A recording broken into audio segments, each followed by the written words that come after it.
And today, ngayon po yung ating loading.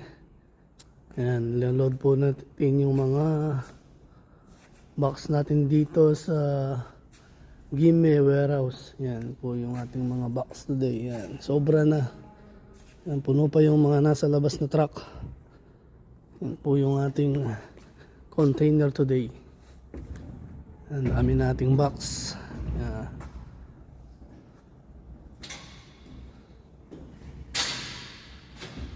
Yan, mga taga Chola, Namdo. Yan, yung mga box natin ilo-load na. Thank you very much. Yan, magpa-schedule na kayo. Bukas meron tayong pick up dyan sa Chola, Namdo. Yan, hintayin nyo lang. Mabilis naman ang ating service.